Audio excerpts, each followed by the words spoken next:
ومن أحسن قولا ممن دعا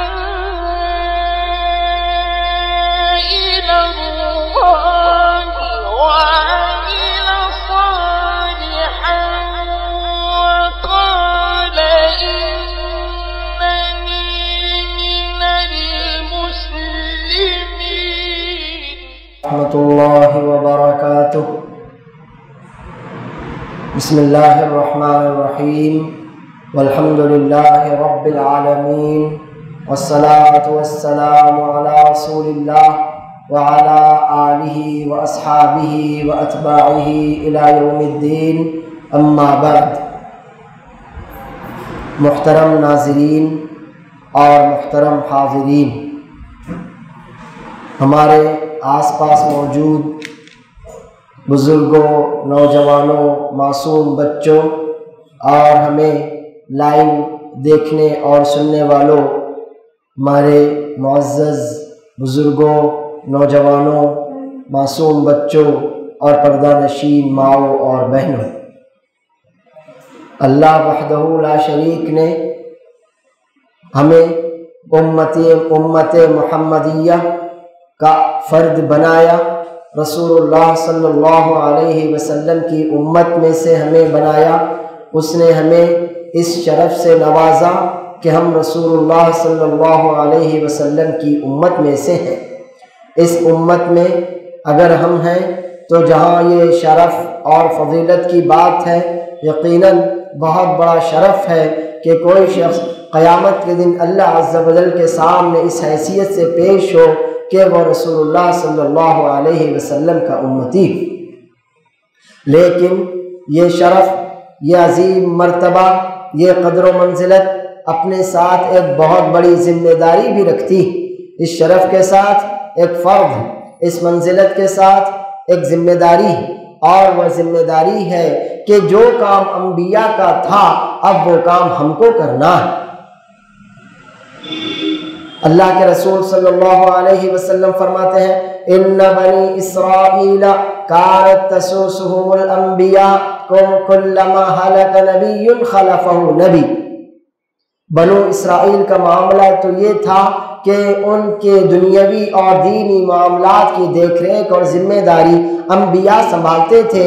ایک نبی کی وفات ہوتی تو دوسرے نبی ان کے جانشین اور وارث بن جاتے. لیکن رسول اللہ صلی اللہ علیہ وسلم کے بعد چونکہ کوئی نبی آنے والا نہیں، اس لیے اب جو ذمہ داری انبیاء کی تھی اب وہ ذمہ داری اس امت کے افراد کی ہے اور خاص طور پر علماء کرام کی ہے. اسی کی مناسبت سے آج کے ہمارے اس درس کا عنوان ہے دعوت الی اللہ اور ہماری ذمہ داری.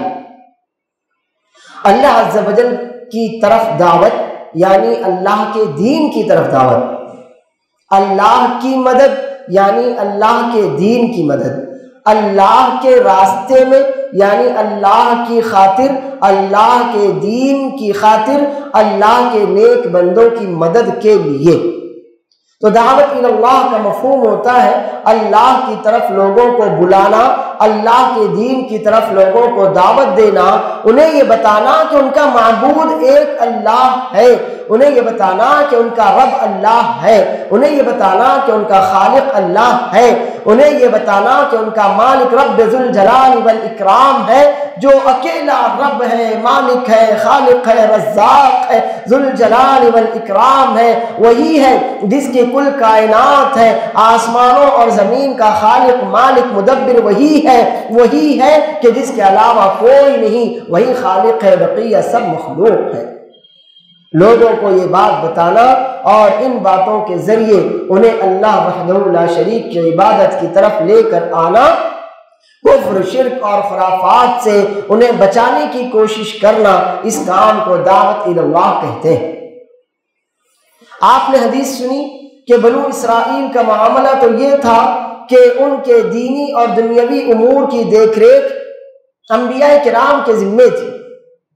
انبیاء کرام علیہ السلام ان کے تمام معاملات کے لیے کافی ہو جاتے تھے، دینی معاملات ہو یا دنیاوی معاملات ہو، ان کی قیادت اور سیادت انبیاء کرتے تھے.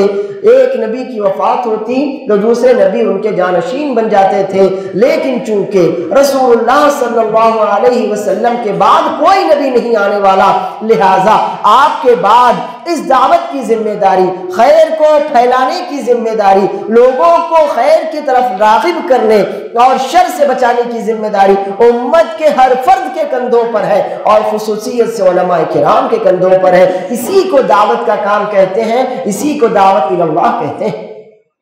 اس مختصر سی تمہید کے بعد آئیے اب ہم یہ جاننے کی کوشش کریں کہ اس دعوت کی کیا اہمیت ہے، اس کی کیا فضیلت ہے، تاکہ اس کے بعد اس ذمہ داری کو ادا کرنا، اس فرض کو نبھانا ہم میں سے ہر ایک کے لیے آسان ہو جائے۔ ہم میں سے ہر شخص اس ذمہ داری کو ادا کرنے کے لیے ذہنی اور جسمانی طور پر تیار ہو جائے، کیونکہ آدمی جب کسی چیز کے فائدے کو جانتا ہے تبھی اس کے حصول کی کوشش کرتا ہے۔ اگر میں آپ سے کہوں کہ آپ کو یہ کام کرنا ہے، آپ یہ کام کریں گے، اب آپ اگر مجبور ہو تو وہ کام کسی بھی طرح سے کرنے کی اور ذمہ داری ادا کرنے کی کوشش کرتے ہیں اور اس سے اپنی جان چھڑا لیتے ہیں۔ لیکن اگر میں آپ سے یہ کہوں کہ یہ آپ کا کام ہے، اگر آپ یہ کریں گے تو آپ کو یہ فضیلت ملے گی، یہ انعام ملے گا، آپ اس خیر کے، اس اجر و ثواب کے حقدار ہو جائیں گے، تو اب آپ جس لگن، جس توجہ، جس دلچسپی سے وہ کام کریں گے وہ پہلے والے کی طرح نہیں ہوگا۔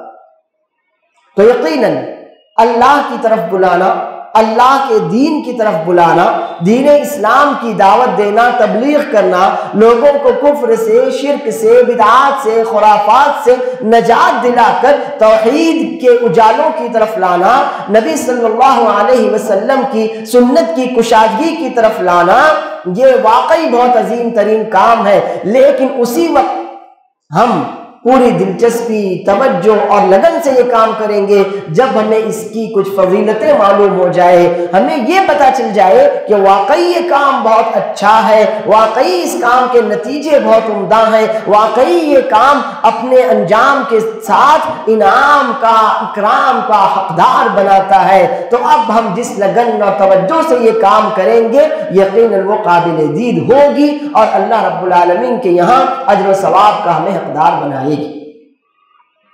محترم ناظرین اور محترم حاضرین، قرآن و سنت کی روشنی میں اس کام یعنی دعوت اللہ کی کچھ اہمیتیں اور کچھ فضیلتیں آپ کے سامنے رکھنے کی کوشش کروں گا۔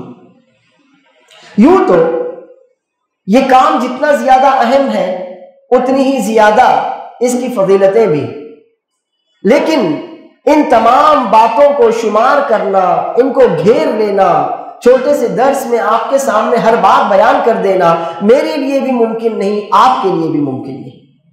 لہٰذا چند اہم ترین بنیادی باتیں میں آپ کے سامنے رکھنے کی کوشش کروں گا، امید ہے کہ آپ توجہ دیں گے اور ان باتوں کو جان لینے، سیکھ لینے، سمجھ لینے کے بعد آپ پوری تندہی سے اس کام میں مصروف ہو جائیں گے اور یہ سمجھنے لگیں گے کہ یہ کام میرا ہے، اگر میں نے نہیں کیا تو کسی اور کے حوالے میں نہیں کر سکتا۔ کام وہی ہوتا ہے، آدمی اسی کام میں کامیاب ہوتا ہے جس کو وہ یہ سمجھے کہ یہ میرا کام ہے۔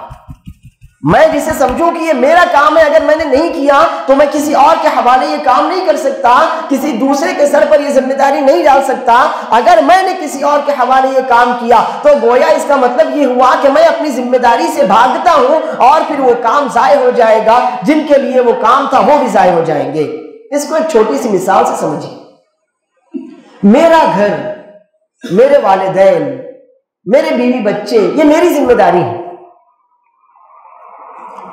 ان کے پہننے کا، کھانے پینے کا، رہنے سہنے کا، سکھ دکھ کا خیال رکھنا، اس کے لیے انتظامات کرنا، یہ میرا فرض ہے۔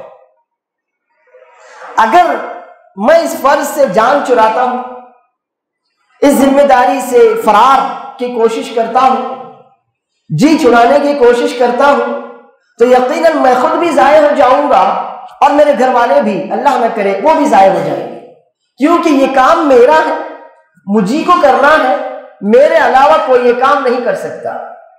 تو ایسے ہی اسلام میرا گھر ہے۔ اب اس گھر کی جو ذمہ داری مجھ پر عائد ہوتی ہے مجھے کو کرنا۔ اگر میں کسی اور کے حوالے یہ ذمہ داریاں کروں گا تو گویا میں اپنے گھر کو بھی ضائع کر دوں گا، گھر والوں کو بھی ضائع کر دوں گا، اور دوسرے لوگوں تک بھی میری طرف سے ایک منفی پیغام جائے گا کہ جس گھر کے گھر والے خود ہی اسے ضائع کر رہے ہو، جس گھر کے گھر والے خود ہی اس کے لیے فکر مند نہ ہو، جس گھر کے افراد خود اپنے گھر کو بچانے اور ترقی دلانے کے لیے کوشش نہ کرتے ہو، اس کے حریص خیرخواہ نہ ہو، تو دوسروں سے کیا امید رکھی جائے گی؟ تو آئیے اس اہم ترین کام کے کچھ فضائل، کچھ فوائد اور اس سے پہلے کچھ اہمیتیں میں آپ کے سامنے رکھتا ہوں۔ سب سے پہلے یہ بات جان لیجئے کہ دعوت اللہ کا کام انتہائی عظیم الشان کام، اس سے اونچا اور کوئی کام نہیں، اس سے اونچا اور کوئی کام نہیں۔ اللہ عز و جل کا فرمان سنیے، فرماتا ہے وَمَنْ أَحْسَنُ قَوْلًا مِّمَّنْ دَعَا إِلَى اللَّهِ وَعَمِلَ صَالِحًا وَقَالَ إِنَّنِي مِنَ الْمُسْلِمِينَ۔ اس سے زیادہ اچھی بات کس کی ہو سکتی ہے؟ جو اللہ کی طرف بلائے، دعوت الی اللہ کا کام کرے، نیک اعمال بھی کرے، اور اپنے مسلمان ہونے کا قولی اور عملی ثبوت بھی پیش کرے۔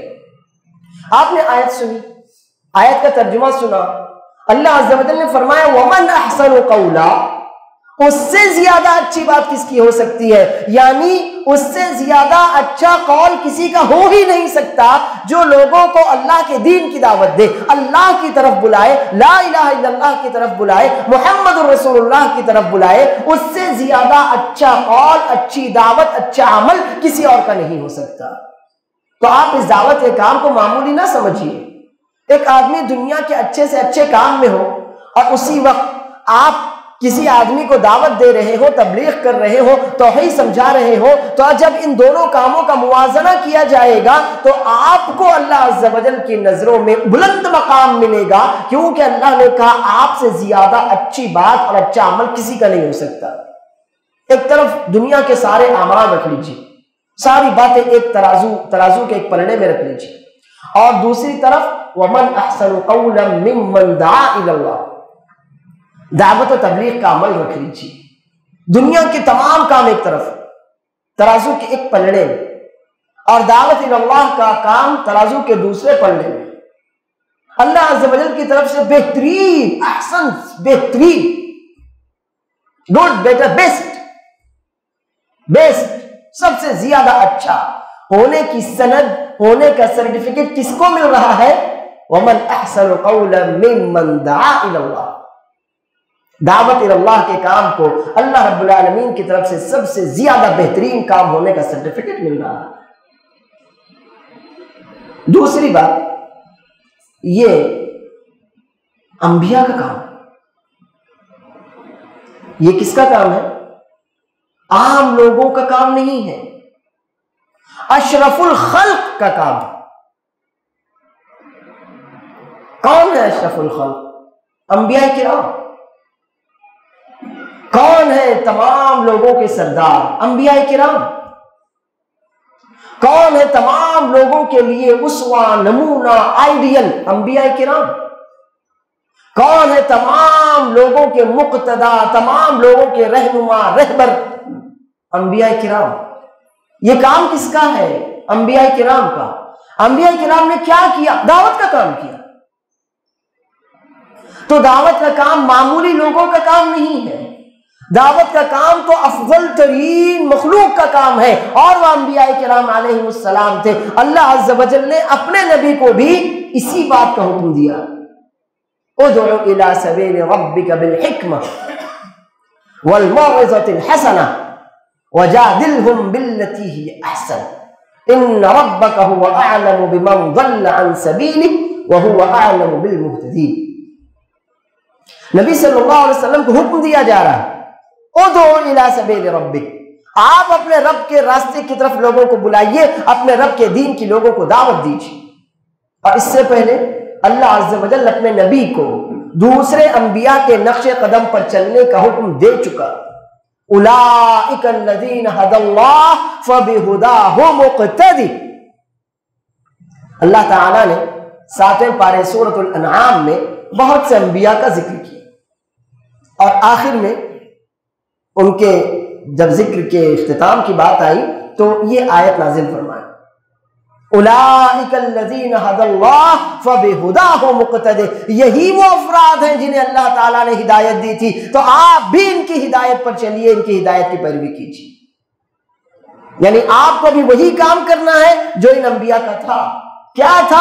ادعو الی سبیل ربک بالحکمت والموعظۃ الحسنہ وجادلہم باللتی ہی احسن، آپ اپنے رب کے دین کی طرف، اپنے رب کے راستے کی طرف، اسلام کی طرف، ایمان کی طرف لوگوں کو بلائیے، حکمت کے ساتھ، نرمی کے ساتھ، لوگ جس انداز بیان کو سمجھ سکے اس انداز بیان کے ساتھ، لوگوں کی حالتوں کے تقاضوں کو جانتے اور سمجھتے ہوئے، لوگوں کی ذہنی استعداد اور صلاحیتوں کا خیال رکھتے ہوئے، ان تمام باتوں کو سمجھنے اور اس کے بعد دعوت دینے کو حکمت کہتے ہیں۔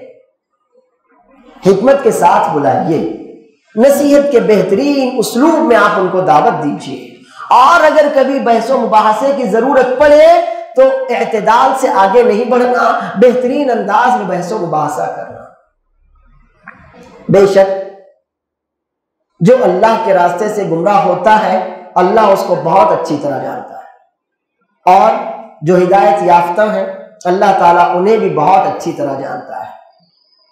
اللہ تعالیٰ نے پھر ہمیں یہ بھی بتایا، یہ تیسری بات، کہ یہ جو دعوت ہے نا اس کو معمولی نہ سمجھیں، یہ تمہارے دین کا بنیادی رکن ہے۔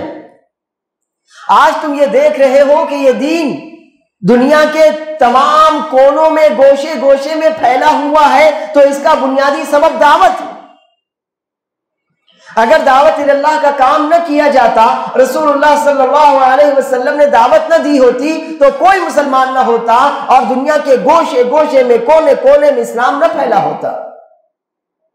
تو دعوت اللہ بہت عظیم ترین کام ہے۔ آج ہم دنیا کے کونے کونے میں، چپے چپے میں جو اسلام دیکھ رہے ہیں، مسلمان دیکھ رہے ہیں، تو اسی دعوت اللہ کے نتیجے میں یہ اسلام پھیلا ہے، اسی دعوت اللہ کے نتیجے میں ہم اور ہمارے باپ دادا مسلمان ہوئے ہیں۔ لہٰذا آپ اسے معمولی نہ سمجھیے۔ اللہ عز و جل ہمیں اس کا حکم دیتے ہوئے فرماتا ہے، قل ھذہ سبیلی ادعو الی اللہ علی بصیرۃ انا ومن اتبعنی وَسُبْحَانَ اللَّهِ وَمَا أَنَا مِنَ الْمُشْرِكِينَ۔ آپ کہہ دیجئے یہ میرا راستہ ہے، میں اللہ کی طرف لوگوں کو بلاتا ہوں پورے علم، یقین اور بصیرت کے ساتھ، میں بھی اور میرے متبعین بھی۔ کیا کہا اللہ تعالیٰ نے؟ انا ومن اتبعنی، میں بھی پورے علم، یقین، بصیرت کے ساتھ اللہ کے دین کی دعوت دیتا ہوں، میں خود ومن اتبعنی۔ اب آپ بتائیے، آپ من اتبعنی میں شامل ہیں کہ نہیں؟ رسول اللہ صلی اللہ علیہ وسلم کے متبعین میں ہم اور آپ شامل ہیں کہ نہیں؟ اگر ہم اور آپ شامل ہیں تو یہ آیت ہمارے بارے میں کہہ رہی ہے، قل ھذہ سبیلی ادعو الی اللہ علی بصیرۃ انا ومن اتبعنی۔ کہہ دیجئے کہ میں اور میرے متبعین، یعنی رسول اللہ صلی اللہ علیہ وسلم اور پوری امت محمدیہ، ہم سب پورے علم، یقین اور بصیرت کے ساتھ اللہ کے دین کی دعوت کا کام کرتے ہیں، اللہ کی طرف لوگوں کو بلانے کا کام کرتے ہیں۔ وَسُبْحَانَ اللَّهِ وَمَا أَنَا مِنَ الْمُشْرِكِينَ، اللہ تو ہر عیب سے پاک ہے اور میں مشرکوں میں سے نہیں ہوں، میں تو توحید پرست ہوں، میں موحد ہوں، اور یہی میری دعوت ہے۔ یہ ہے دعوت کی فضیلت، دعوت کی اہمیت، کہ دعوت بہت اونچا کام، یہ انبیاء کا کام، انبیاء کے متبعین کا کام، اونچے لوگوں کا کام، اشرف الخلق کا کام۔ اسی دعوت کے نتیجے میں تو آج ہم مسلمان، اسلام دنیا کے گوشے گوشے میں، اگر دعوت کا کام نہ کیا جاتا تو دنیا کا کوئی فرد شاید اس وقت مسلمان نہ ہوتا۔ آئیے اب قرآن کریم اور پھر سنت نبویہ کی روشنی میں دعوت کی فضیلت کے تعلق سے کچھ آیتیں میں آپ کے سامنے رکھنا چاہتا ہوں، توجہ دیجیے گا۔ دعوت کا گوشہ جیسے کہ آپ نے جانا اسی پر ہمارے دین کی بنیاد ہے، اگر دعوت نہ ہو تو کوئی مسلمان نہ ہو۔ تو یہ کیسے ممکن تھا کہ اللہ عز و جل اس کی فضیلتیں ہم کو نہ بتاتا؟ یہ کیسے ممکن تھا کہ رسول اللہ صلی اللہ علیہ وسلم اس کام کی اہمیت اور فضیلت سے ہمیں واقف نہ کراتے؟ ایسا نہیں ہو سکتا تھا، کیونکہ ہم ہی کو یہ کام کرنا تھا۔ تو اللہ عز و جل نے بہت سی آیتوں میں دعوت دین کا ذکر کیا، اس کی فضیلت بتائی۔ رسول اللہ صلی اللہ علیہ وسلم نے بہت سی احادیث میں دعوت دین کا تذکرہ کیا، اس کی اہمیت اور فضیلت بتائی۔ مثال کے طور پر پہلے چند آیتیں میں آپ کے سامنے رکھتا ہوں۔ اللہ فرماتا ہے وَلْتَكُمْ مِنْكُمْ أُمَّةٌ يَدْعُونَ إِلَى الْخَيْرِ وَيَأْمُرُونَ بِالْمَعْرُوفِ وَيَنْهَوْنَ عَنِ الْمُنْكَرِ وَأُولَئِكَ هُمُ الْمُفْلِحُونَ۔ تم میں سے ایک امت، ایک بڑی جماعت ہونی چاہیے جو کیا کرے؟ جو خیر کی طرف بلائے۔ خیر کیا ہے؟ خیر اسلام ہے، اسلام کے علاوہ خیر کچھ نہیں۔ تم میں سے ایک جماعت ہونی چاہیے جو خیر کی طرف بلائے، بھلائیوں کا حکم دے، برائیوں سے روکے۔ یہی تو دین اسلام کی دعوت کا خلاصہ ہے، یہی خلاصہ ہے، اس کے علاوہ اور کوئی چیز نہیں۔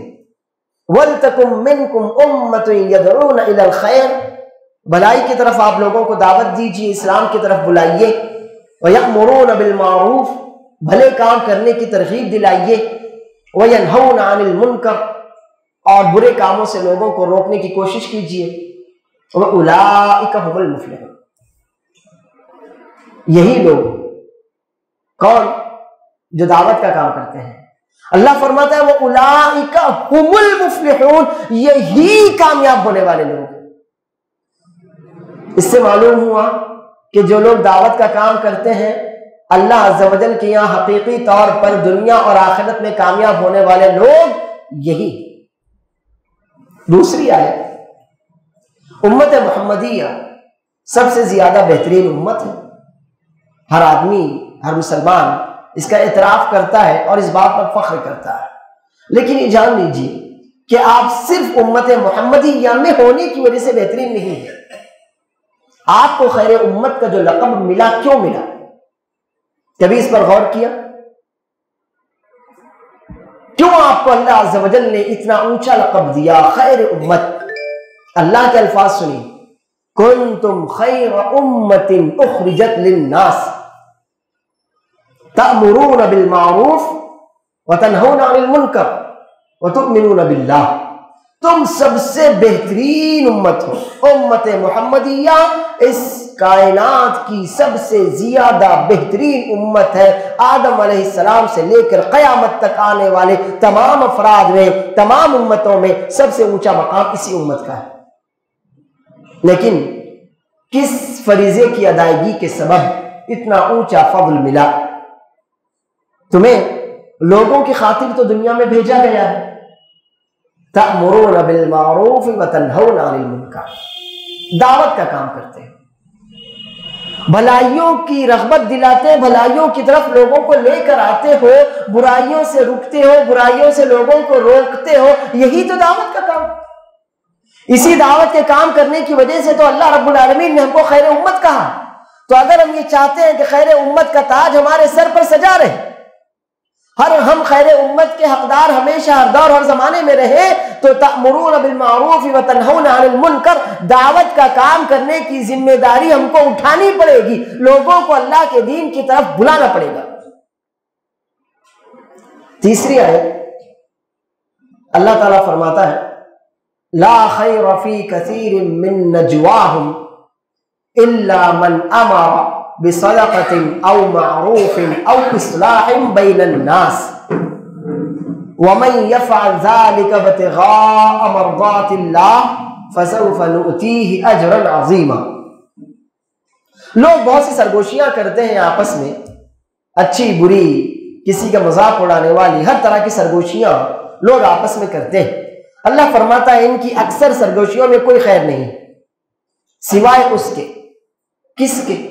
الا من امر بصدقۃ او معروف او اصلاح بین الناس، ان تینوں کا خلاصہ ہے دعوت اللہ، سوائے اس آدمی کی بات چیت کے، اس آدمی کی بات چیت میں علل اعلان کہے، سرگوشی میں کہے، محفل میں کہے، تنہائی میں کہے، اسی آدمی کی بات چیت میں خیر ہے، بھلائی ہے، نیکی ہے، احسان ہے۔ جو صدقے کا حکم دے یا بھلے کاموں کی رغبت دلائے، بھلے کاموں کا حکم دے، لوگوں کو بھلے کاموں کا شوق دلائے، یا پھر ٹوٹے ہوئے لوگوں کی اصلاح کرے، جدا جدا لوگوں کو ایک کرے، ٹوٹے ہوئے دلوں کو آپس میں جوڑ دے، ان تمام کا خلاصہ ہی تو دعوت اللہ ہے۔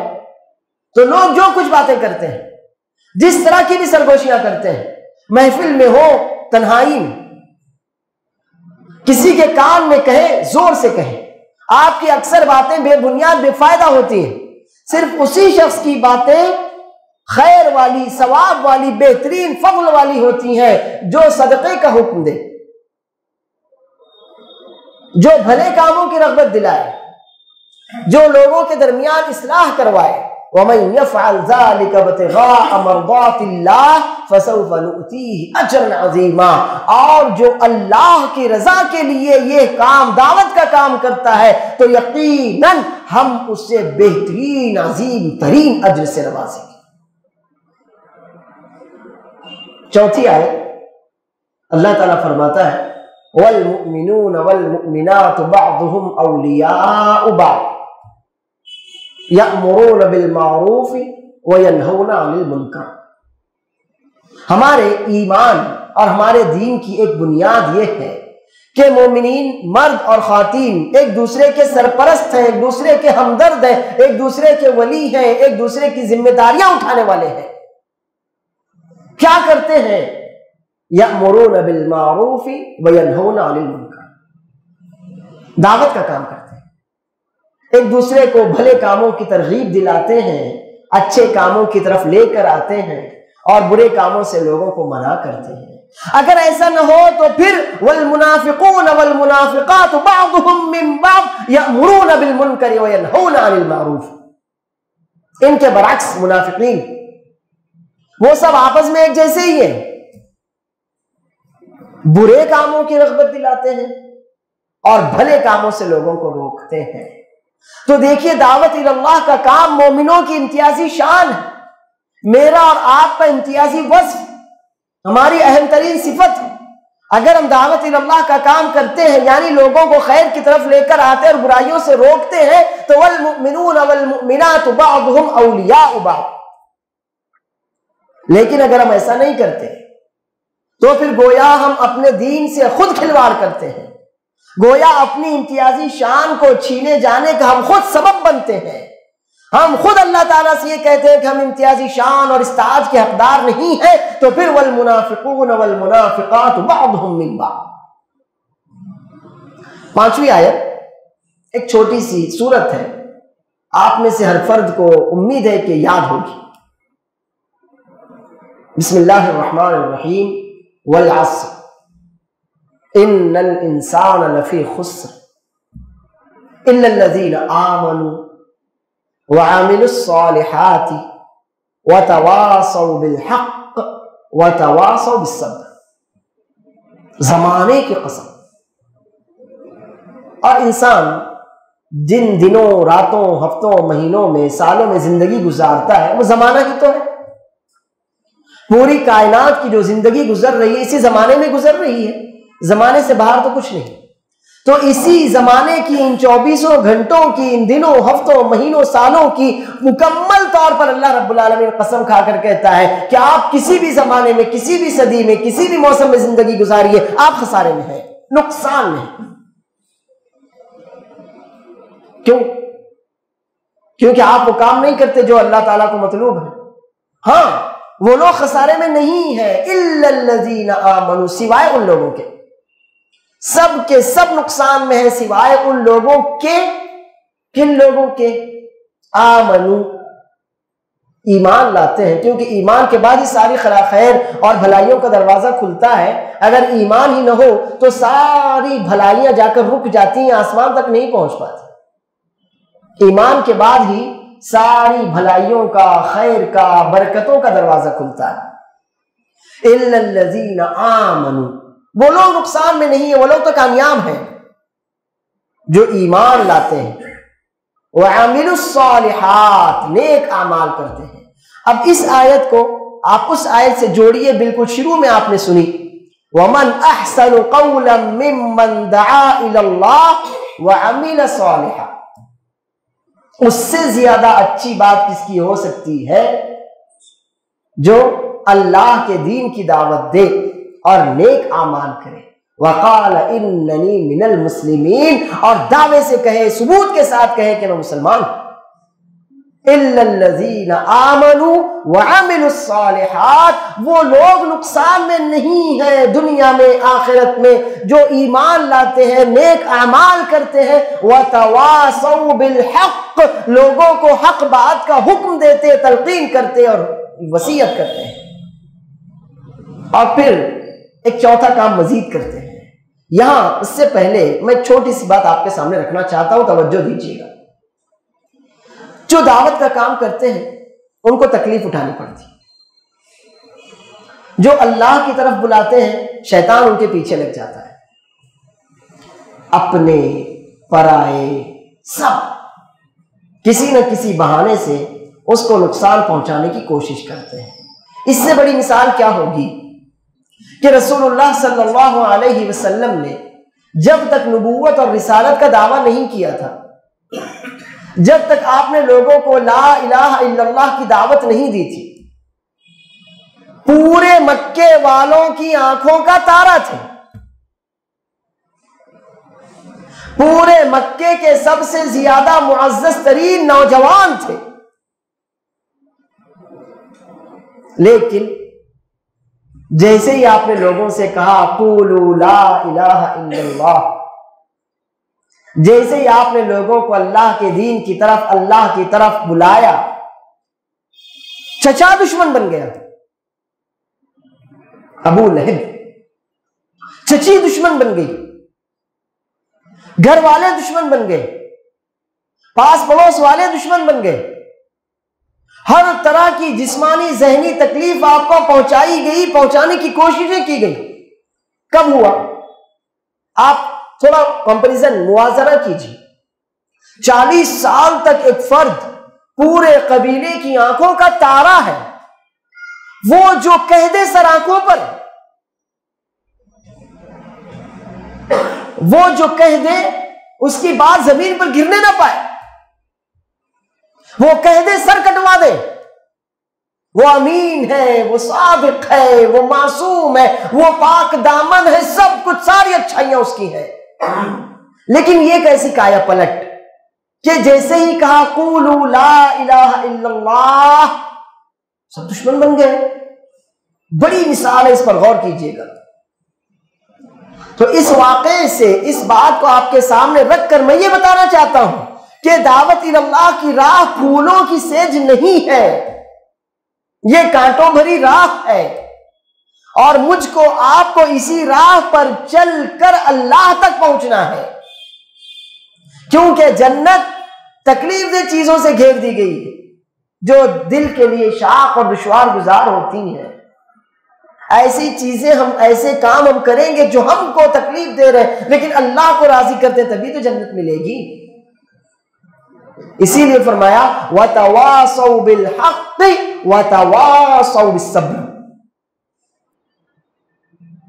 یہ وہ لوگ ہیں جو کامیاب ہوں گے، دنیا آخرت کہیں بھی ناکامی ان کو چھوئے گی نہیں، جو ایمان لاتے ہیں، نیک اعمال پر جمے رہتے ہیں، اللہ کے دین کی حق، اللہ کا دین حق ہے، اللہ کے دین کی دعوت دیتے ہیں، دوسروں کو تلقین اور وصیت کرتے ہیں، اور پھر اس دعوت کی راہ میں اللہ کی خاطر جو تکلیفیں آتی ہیں، پریشانیاں آتی ہیں، ان کو اللہ کی خاطر برداشت کرتے ہیں، اور جو لوگ اس راہ میں ان کے متبعین ہیں ان کو بھی نصیحت کرتے ہیں کہ دیکھیے آپ کو صبر سے کام لینا پڑے گا، آپ اگر اللہ کے ہو چکے تو اب اللہ رب العالمین آپ کو اسی طرح آزمائے گا، اور یہ دعوت کی راہ صبر چاہتی ہے۔ اگر صبر نہیں کر سکتے تو یہ راستہ تمہارے لیے نہیں ہے، کوئی اور دوسرا راستہ اپنے لیے چن لو۔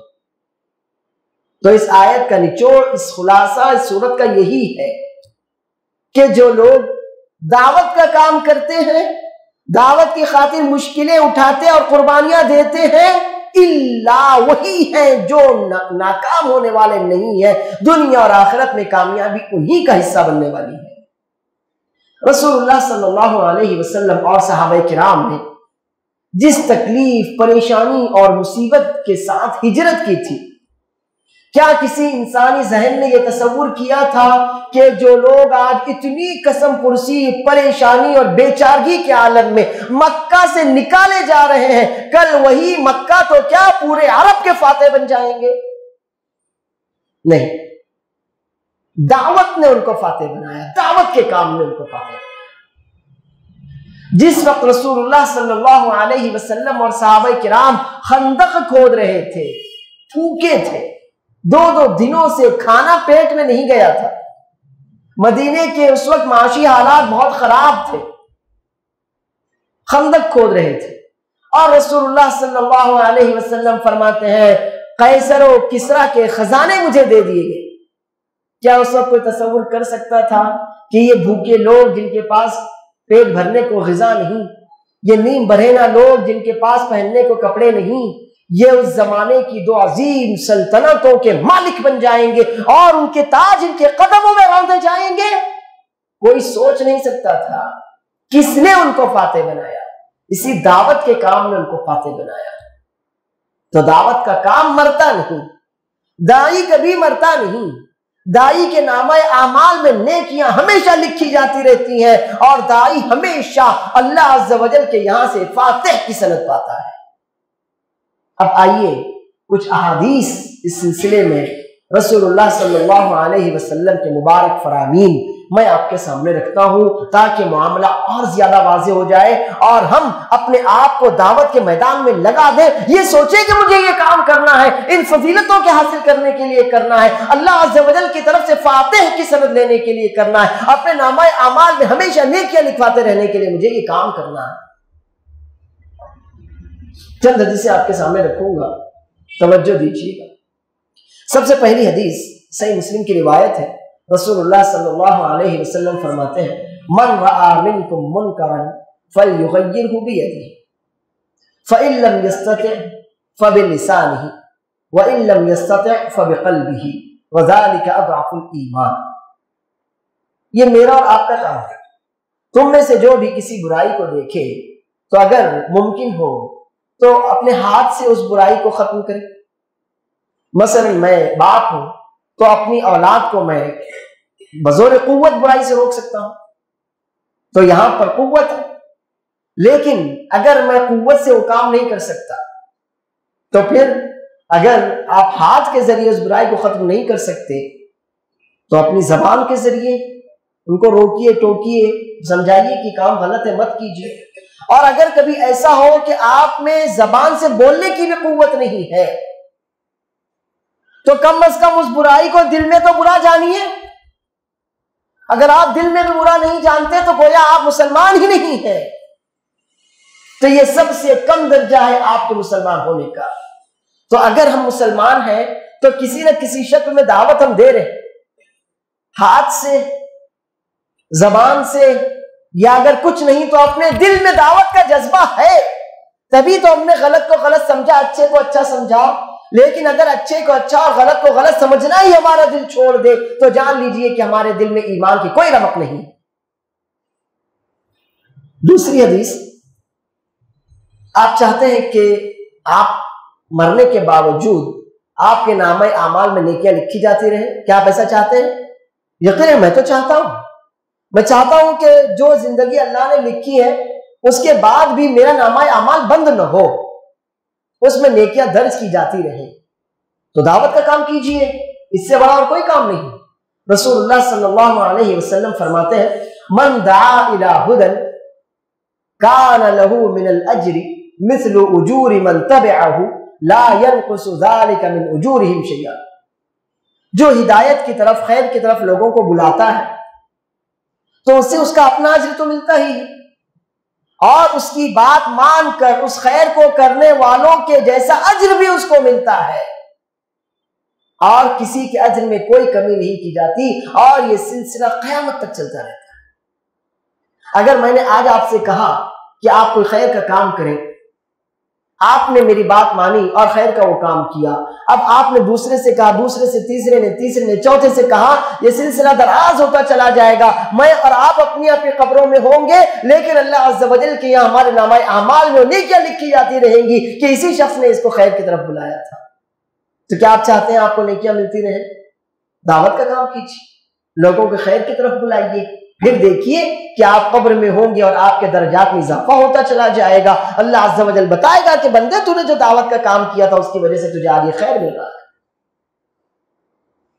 تیسری ایک اور حدیث آپ کے سامنے رکھتا ہوں، صحیح مسلم کی روایت ہے، رسول اللہ صلی اللہ علیہ وسلم فرماتے ہیں اذا مات الانسان انقطع عنه عمله الا من ثلاثه الا من صدقة جارية او علم ينتفع به او ولد صالح يدعو له۔ انسان مر جاتا ہے تو اس کے اعمال کا سلسلہ ختم ہو جاتا ہے، لیکن تین چیزیں ایسی ہیں کہ جس کی وجہ سے نیکیاں اس کے نامہ اعمال میں لکھی جاتی ہیں۔ ایک تو صدقہ جاریہ، تو یہ دعوت کا کام صدقہ جاریہ ہے کہ نہیں؟ میں نے آپ سے کہا، آپ نے ان سے کہا، انہوں نے چوتھے سے کہا، چوتھے نے پانچویں سے کہا، تو اس طرح سے یہ پوری چین بن جاتی ہے۔ اب جب تک لوگ اس خیر پر عمل کرتے رہیں گے، ہر ایک کو اجر ملتا رہے گا اور گھوم کر لوٹ کر وہ اجر مجھے بھی ملتا رہے گا۔ او علم ينتفع به، یا ہم نے کوئی علم پھیلایا تھا، لوگوں کو سکھایا تھا، لوگ اس سے جب تک فائدہ اٹھاتے رہیں گے اس کا ثواب ملتا رہے گا۔ تو دعوت کا علم ہے کہ نہیں؟ دعوت کا کام علم ہے کہ نہیں؟ تو جب تک ہم نے لوگوں کو دعوت کی طرف بلایا، لوگوں کو دعوت دی، لوگوں کو دعوت کے اصول طور طریقے سمجھائے، جب تک لوگ اس عمل کے مطابق، اس علم کے مطابق عمل کرتے رہیں گے، ہمارے نامہ اعمال میں ثواب درج کیا جاتا رہے گا۔ اور پھر تیسرا ہے نیک اولاد جو اپنے والدین کے لیے دعا کرتی ہے۔ آئیے اس سلسلے میں چوتھی حدیث آپ کے سامنے رکھتا ہوں۔ میں اور آپ ہم سب مغفرت کے محتاج ہیں۔ کیا کوئی ہے جو ہاتھ اٹھا کر کہے نہیں نہیں مجھے مغفرت نہیں چاہیے؟ کوئی ہے ایسا؟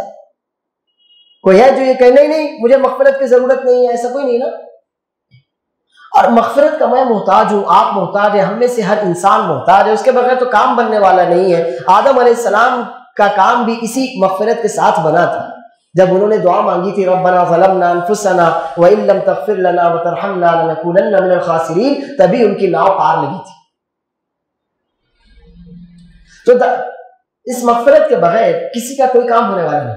کیا آپ چاہتے ہیں کہ لوگ، مخلوق آپ کے حق میں مغفرت کرے؟ میں اپنے لیے دعا مانگوں، قبول ہو بھی سکتی نہیں بھی ہو سکتی، میں تو اللہ سے امید رکھتا ہوں، لیکن اللہ رب العالمین کی بے زبان مخلوق اگر میرے لیے دعا مانگے تو سوچئے وہ قبول ہوگی کہ نہیں؟ اللہ کے رسول صلی اللہ علیہ وسلم فرماتے ہیں وَإِنَّ الْعَالِمَ لَيَسْتَغْفِرُ لَهُ مَنْ فِي السَّمَاوَاتِ وَمَنْ فِي الْأَرْضِ حَتَّى الْحِيتَانُ فِي جَوْفِ الْمَاءِ۔ اور عالم یعنی وہ جو لوگوں کو خیر سکھاتا ہے، بمعنی داعی، جو اللہ کے دین کا کام کرتا ہے، اللہ کے دین کی دعوت دیتا ہے، اس کے لیے تو آسمانوں اور زمین کی تمام مخلوقات مغفرت مانگتی ہیں، حتیٰ کہ مچھلیاں پانی کے اندر اس کے لیے مغفرت کی دعائیں مانگتی ہیں۔ تو اگر ہم یہ چاہتے ہیں کہ اللہ کی مخلوق، یہ چینٹیاں، یہ مچھلیاں، یہ بے زبان جاندار ہمارے لیے اللہ سے مغفرت کی دعائیں مانگے، تو کرنا کیا ہے؟ لوگوں کو خیر سکھانا ہے، دعوت کی طرف لے کر آنا ہے، اللہ کے دین کی دعوت ان کو ہمیں دینا ہے، اور کوئی کام اس کے علاوہ نہیں کرنا۔ پانچواں کام ہے، پانچویں حدیث ہے، رسولیت کا دین ہے۔ اسلام حیوانیت اور درندگی کا دین نہیں ہے، نہ اس کو پسند کرتا ہے۔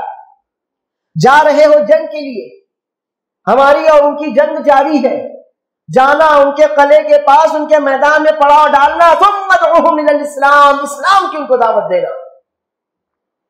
آپ سوچئے جنگ چل رہی ہے، وہ ہمارے خون کے پیاسے ہیں، ہم ان کے خون کے پیاسے ہیں، ایسے عالم میں بھی اسلام کہتا ہے ہمیں جنگ نہیں چاہیے۔ جنگ مشرق میں ہو کہ مغرب میں، امن عالم کا خون ہے، خون اپنا ہو کہ پرایا ہو، نسل آدم کا خون ہے۔ اسلام کی تو یہ دعوت ہے، جنگ جاری ہے لیکن جنگ نہیں کرنا، جنگ میں پہل نہیں کرنا، جنگ مطلوب نہیں ہے، جنگ مطلوب نہیں ہے، مطلوب تو اسلام ہے، اسلام لے آؤ، اللہ کی وحدانیت کو مان لو، تمہارا بھائی بھائی ہے، جنگ کا ہے کہ دشمنی کیسے؟ فواللہ لَأَن يَهْدِيَ اللَّهُ بِكَ رَجُلًا وَاحِدًا خَيْرٌ لَكَ مِنْ حُمْرِ النَّعَمِ۔ ان کو اسلام کی دعوت دینا، میدان جنگ میں بھی اسلام کی دعوت سے پیچھے نہیں ہٹنا، یہی تو تمہارا اصل مقصود ہے۔ جنگ تھوڑی ہم چاہتے ہیں، ہم تو محبت چاہتے ہیں، ہم تو آپسی تعلقات کو ہموار کرنا چاہتے ہیں، ہم تو آپسی محبت اور ہمدردی کے خوگر ہیں۔ اللہ کی قسم انہیں اسلام کی طرف بلانا، اور اگر تمہاری دعوت سے تمہارے ہاتھوں پر اللہ نے ایک آدمی کو بھی ہدایت دے دی تو تمہارے لیے جزیرہ عرب کی سب سے بڑی دولت لال اونٹوں سے بھی زیادہ قیمتی ہو جائے گی۔ یہ ہے اسلام کی دعوت کہ دنیا کی کیسی قیمتی دولت ایک طرف، بے شمار ہیرے جواہرات ایک طرف، اور میرے ذریعے اللہ رب العالمین ایک بندے کو ہدایت دے دے ترازو کے دوسرے پلڑے میں، اور یہ پلڑا جھک جائے گا۔ فواللہ لَأَن يَهْدِيَ اللَّهُ بِكَ رَجُلًا وَاحِدًا خَيْرٌ لَكَ مِنْ حُمْرِ النَّعَمِ۔ اللہ کی قسم اللہ تمہارے ذریعے ایک آدمی کو بھی اگر ہدایت دے دیتا ہے، ایک آدمی بھی اگر تمہاری وجہ سے کفر، شرک، بدعات، خرافات چھوڑ دیتا ہے، توحید کے اجالے میں آ جاتا ہے، سنت کی ٹھنڈی چھاؤں میں آ جاتا ہے، اللہ کے دین کو تسلیم کر لیتا ہے، اللہ رب العالمین کی الوہیت اور ربوبیت کے آگے سر اپنا جھکا دیتا ہے، رسول اللہ صلی اللہ علیہ وسلم کی عبودیت اور رسالت کو مان لیتا ہے، آپ کو عبد اور رسول ہونے کی حیثیت سے تسلیم کر لیتا ہے، تو سمجھ لو تم کامیاب ہو گئے، دنیا کی ساری دولتوں سے زیادہ بڑی، بیش قیمت اور اہم ترین دولت تم کو مل گئی۔ یہ ہے دعوت اللہ کی فضیلت۔ اب آئیے ان تمام اہمیتوں اور فضیلتوں کے جاننے کے بعد ہم یہ دیکھیں کہ ایک کام اتنا اہم ہے، ایک کام اتنا فضیلت والا ہے، اس میں اللہ تعالیٰ نے دنیا اور آخرت کی اتنی اچھائیاں اور بھلائیاں رکھی ہیں، تو اس میں میرا بھی تو کچھ حصہ ہونا چاہیے، کچھ شیئرز میرے بھی تو ہونے چاہیے۔ دنیا تو جھوٹوں فریبیوں کے پیچھے اپنا پیسہ لگا دیتی ہے، یہ سوچ کر کے گھر بیٹھے بیٹھے آمدنی ہو جائے گی، اور بعد میں پتا چلتا ہے کہ لٹ گئے، جو تھا وہ بھی چلا گیا اور جس کی آرزو تھی وہ بھی چلا گیا۔ تو ایسے جھوٹوں فریبیوں کے پاس لگانے کے لیے ہمارے پاس بہت کچھ ہے، آئیے ذرا دعوت کے کام میں بھی تو کچھ لگا لیں، اپنی ذمہ داری کو سمجھیں اور یہ سمجھیں کہ یہ ذمہ داری میری ہے، اگر میں نے اس ذمہ داری کو ادا نہیں کیا تو کوئی دوسرا ادا نہیں کر سکتا، میرے بچوں کی پرورش میری ذمہ داری ہے، میں اسے آپ کے حوالے نہیں کر سکتا، تو اسلام میرا دین ہے، میرا مذہب ہے، میں اسے آپ کے حوالے نہیں کر سکتا۔ رسول اللہ صلی اللہ علیہ وسلم میرے نبی ہیں، میرے رسول ہیں، میں آپ کی عزت کو آپ کے تمہارے حوالے نہیں کر سکتا، آپ کی عزت کرنا، آپ کی عزت کا دفاع کرنا میری ذمہ داری ہے، اسلام کی حفاظت کرنا، اسلام کی دعوت دینا، اسلام کو پھیلانا، اسلام کو پہنچانا، اس دنیا کے کونے کونے کے ہر شخص کے دل میں اسلام کو اتار دینا میں آپ کے حوالے نہیں کر سکتا، یہ میری ذمہ داری ہے۔ اس کے لیے میری جان، اس کے لیے میرا مال، اس کے لیے میرا وقت، اس کے لیے میری محنت، اس کے لیے میرا دماغ، اس کے لیے میرا دل، اس کے لیے میری اولاد، اس کے لیے میری صلاحیتیں، اس کے لیے دنیا کی ساری نعمتیں میں قربان کر دیتا ہوں، تبھی حقیقی معنوں میں ہم اس ذمہ داری سے سبکدوش ہو سکیں گے، ورنہ نہیں ہو سکیں گے۔ لیکن ایک مسلمان کرتا کیا ہے؟ دوسروں کے حوالے کر دیتا ہے۔ آپ آج تک کی آپ کی زندگی جو بھی گزری ہوگی، 30 سال، 40 سال، 50 سال، 60 سال، جو بھی عمر اللہ نے آپ کو دی، اللہ مزید برکت دے، لیکن تھوڑی سی دیر کے لیے ہم یہاں رکتے ہیں اور غور کرتے ہیں، بس 30 سیکنڈ کے، ہم میں سے ہر شخص اپنے دل میں جھانکے کہ آج میری عمر مثلا 20 سال ہے، 30 سال ہے، 40 سال ہے، 50 سال ہے، میں 60 سال کا ہو چکا ہوں، ان 60 سالوں میں میں نے اسلام کی دعوت کا کتنا حصہ لیا؟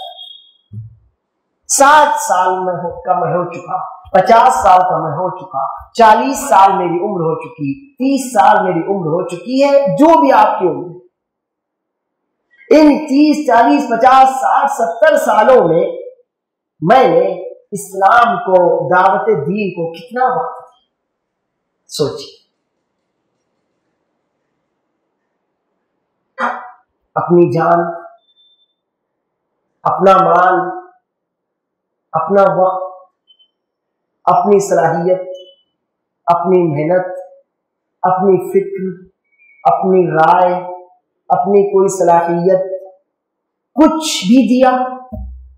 اگر آج میرا دوست ابھی میرے پاس آ جائے، کہے چلو چائے پینے چلتے ہیں، 2 گھنٹے میں ہوٹل میں برباد کر دوں گا.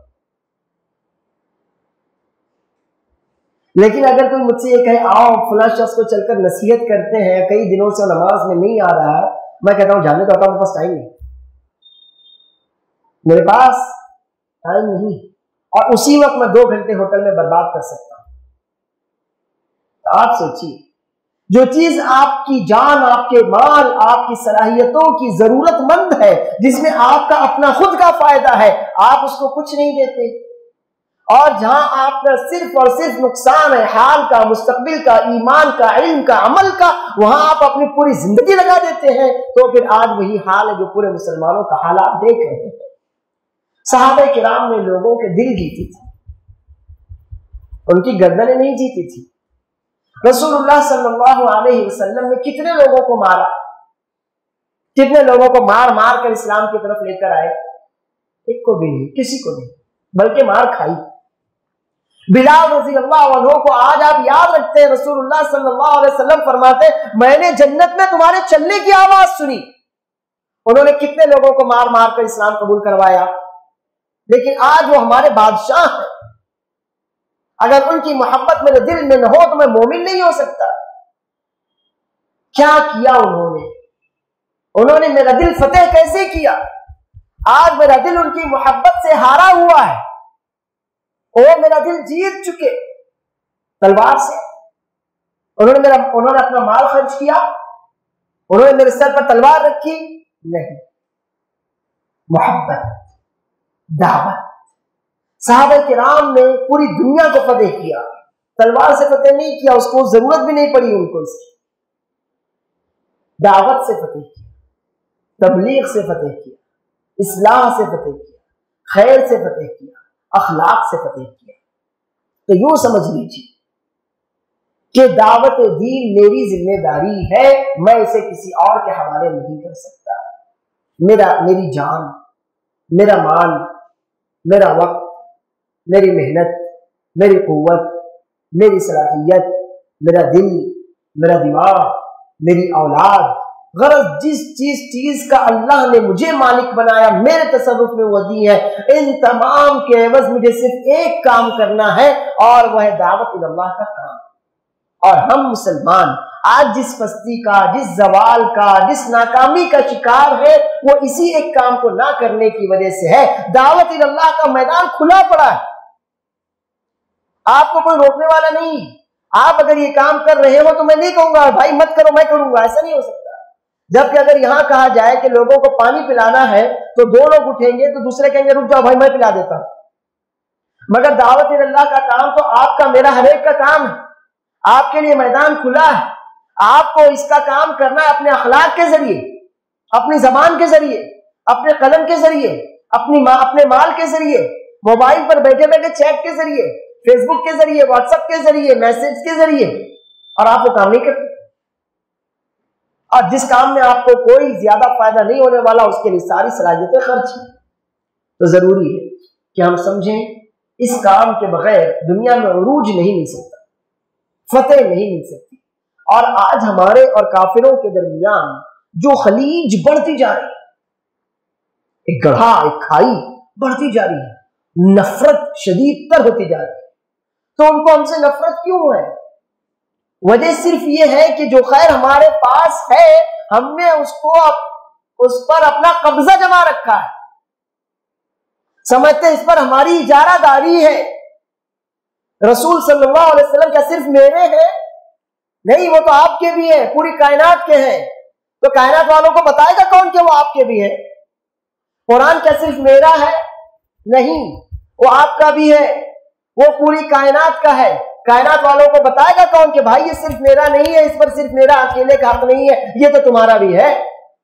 اسلام کیا صرف میرے لیے دنیا میں اترا؟ نہیں، آپ کے لیے، اپنوں کے لیے، پرایوں کے لیے، پوری مخلوق کے لیے اللہ تعالیٰ نے دنیا میں اسلام کو اتارا، لیکن انہیں بتائے گا کون کہ یہ تمہارا بھی ہے؟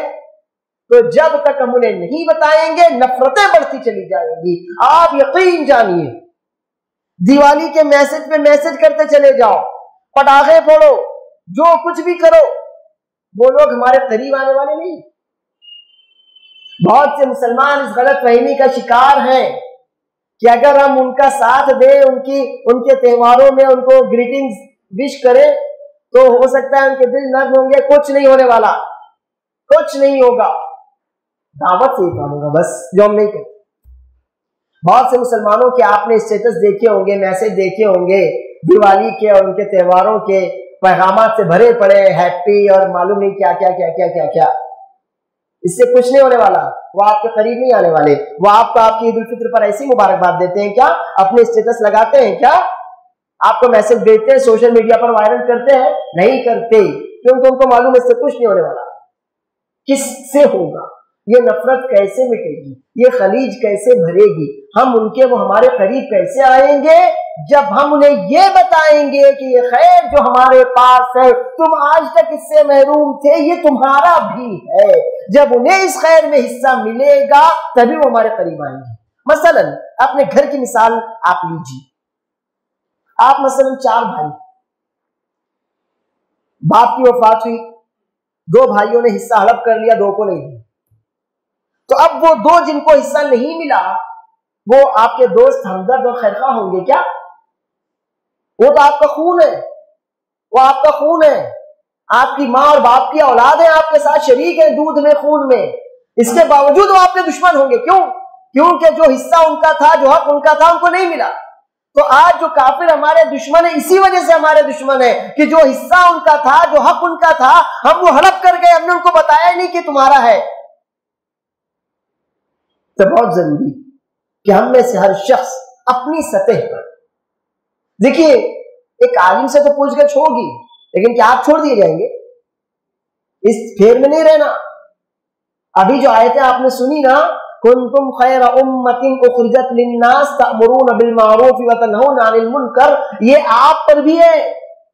امت محمدیہ میں ہو نا، یا تو کہو نہیں ہوں، جب نہیں ہو تو ختم معاملہ، لیکن ہو نا، امت محمدیہ میں ہو، پھر عالم ہو، جاہل ہو، کچھ بھی ہو، امت محمدیہ کے فرد ہو تو تم سب سے اچھی امت ہو۔ کیوں ہو؟ کیونکہ لوگوں کو دین کی دعوت دیتے ہو، خیر بتاتے ہو، برائی سے روکتے ہو۔ تو ہرگز اس چکر میں نہیں رہنا کہ علماء کی ذمہ داری ہے، وہ تو ان کی ذمہ داری ہے، وہ ادا کریں گے، لیکن آپ اللہ کے چھوٹ نہیں پائیں گے۔ اللہ کہے گا یہ آیت تو تمہارے سامنے تھی، میں نے کب کہا تھا یہ علماء کی ذمہ داری ہے، تم نے کیسے سمجھ لیا؟ تو ہم میں سے ہر شخص اپنی استطاعت کے بقدر، جتنی اس کی استطاعت ہے، جتنا اس کو علم ہے، جتنی اس کو معلومات ہے، دعوت دین کو اپنی ذمہ داری سمجھے اور اس فرض میں اپنا حصہ لگائے۔ پھر کئی باتیں میں نے آپ کے سامنے رکھی، وقت، صلاحیت، جان، مان، جو بھی اللہ نے آپ کو دیا اس میں سے کچھ نہ کچھ اس دین کے لیے، دین کی دعوت کے لیے ضرور لگائیے، اور جو چیزیں ہمارے پاس ہیں ہم لگا سکتے ہیں اور اس کام کے لیے ضروری ہے، مختصراً میں آپ کے سامنے رکھ دیتا ہوں۔ سب سے پہلے یہ کہ یہ کام اخلاص چاہتا ہے۔ اگر اخلاص ہے اللہ کے لیے، صرف اللہ کے لیے، تو آپ کو اس کا فائدہ ہوگا، اور اگر ریاکاری ہے تو آپ کو اس کا کوئی فائدہ نہیں ہوگا۔ دوسرا کام یہ ہے کہ ہمارے دل میں انسانیت کا درد ہونا چاہیے۔ یہ کافر ہیں تو کیا میرے بھائی تو ہیں نا، یا ایھا الناس انا خلقناکم من ذکر و انثی، میں بھی آدم اور حوا کا بیٹا ہوں، ہم اور آپ سب آدم اور حوا کی اولاد ہیں، تو وہ کافر بھی تو آدم اور حوا کی ہی اولاد ہے۔ انسانیت کا یہ رشتہ ہمیں ان کو ہم سے جوڑتا ہے، تو ہمیں اس کا احساس ہونا چاہیے۔ جہاں احساس ہوگا وہاں جذبہ ہوگا، جہاں جذبہ ہوگا وہاں درد ہوگا۔ تو جو خیر مجھے ملا میں کیسے پسند کر سکتا ہوں کہ میرے بھائی کو نہ ملے؟ میں خود تو عیش و آرام میں رہوں اور میرا بھائی تکلیفوں میں رہے، یہ میں گوارا نہیں کر سکتا۔ لہٰذا ضروری ہے کہ ہمارے دل میں انسانیت کا درد، جذبہ اور احساس ہو، تبھی ہم یہ کام کر سکیں گے۔ تیسری بات یہ ہے کہ یہ کام پوری توجہ اور لگن چاہتا ہے۔ اگر آپ بس اس کو بے پرواہی میں یوں ہی جیسے موبائل کی اسکرین اسکرال کرتے ہیں اوپر سے نیچے ایسا کرتے رہے تو کچھ نہیں ہوگا۔ اس کام کے لیے آپ کو توجہ چاہیے، لگن چاہیے، پوری محنت کے ساتھ جد و جہد کے ساتھ آپ کو یہ کام کرنا پڑے گا، تبھی آپ کو کامیابی ملے گی۔ پھر اس کے بعد یہ ہے کہ اللہ عز و جل کا ایک فرمان میں آپ کے سامنے رکھ دیتا ہوں۔ ہم اللہ تعالیٰ سے مدد تو مانگتے ہیں، اللہ مدد کر مدد کر مدد کر، ہم بہت پریشان ہیں، تکلیف میں، اللہ مدد کر۔ اللہ عز و جل فرماتا ہے ان تنصروا اللہ ینصرکم، اللہ کی مدد چاہیے نا، ٹھیک ہے، اللہ نے کب مدد سے انکار کیا، لیکن تم بھی تو کچھ کرو۔ ان تنصروا اللہ ینصرکم، تم اللہ کی مدد کرو، یعنی اللہ کے دین کی مدد کرو، اللہ کے دین کو پھیلانے کی کوشش کرو، اللہ کے دین کی دعوت دو، لوگوں کو اللہ کے دین کی طرف بلاؤ، تو ینصرکم، اللہ عز و جل بھی ضرور بضرور تمہاری مدد کرے گا، ویثبت اقدامکم، اور تمہارے قدموں کو دنیا میں آخرت میں ثابت قدم رکھے گا۔ ان باتوں کی روشنی میں جو کچھ میں نے آپ سے کہا آپ ان پر غور کیجئے اور دیکھیے کہ کہاں تک دعوت اللہ ہماری ذمہ داری ہے، کہاں تک یہ فریضہ ہم سے ادا ہو رہا ہے اور کہاں تک ہم اس میں کوتاہی کر رہے ہیں۔ اگر ہم نے غور کیا تبھی ہم آگے کچھ کرنے کی جد و جہد کر سکیں گے، اور اگر ابھی ہم نے ایک کان سے سنا دوسرے کان سے اڑا دیا تو پھر ہم کچھ نہیں کر سکتے۔ اللہ عز و جل مجھ کو اور آپ کو سننے کے ساتھ عمل کرنے کی توفیق عطا فرمائے، ہم سب کو علم حاصل کرنے کے ساتھ عمل کرنے کی اور پھر اس علم اور عمل کی تبلیغ کرنے کی توفیق عطا فرمائے، ہم سب کو دعوت اللہ کی ذمہ داری کو سمجھنے کی اور پھر اس ذمہ داری کو ادا کرنے کی توفیق دے۔ رب العالمین ہمارے ذریعے سے نور توحید کو عام کر دے، ہمارے ذریعے سے رسول اللہ صلی اللہ علیہ وسلم کے ذریعے مکمل ہوئے اس دین کو پھیلانے کی اللہ رب العالمین ہمیں توفیق دے، سعادت دے، ہم سب کو وحدہ لا شریک اپنے ان نیک بندوں میں شامل کر لے جو نیک بندے دعوت اللہ کے لیے اپنی زندگیوں کو خالص کر لیتے ہیں۔ رب العالمین ہم سب کو ہدایت دے، ہماری اصلاح فرمائے، ہماری ماں بہنوں بیٹیوں کی حفاظت فرمائے، ہمارے بزرگوں نوجوانوں کو ہدایت دے، ہم سب کو عافیت اور وقار عطا فرمائے۔ ربنا آتنا فی الدنیا حسنۃ وفی الآخرۃ حسنۃ وقنا عذاب النار۔ اللهم صل على محمد وعلى آل محمد كما صليت على إبراهيم وعلى آل إبراهيم إنك حميد مجيد اللهم بارك على محمد وعلى آل محمد كما باركت على إبراهيم وعلى آل إبراهيم إنك حميد مجيد سبحان ربك رب العزة عما يصفون وسلام على المرسلين والحمد لله رب العالمين۔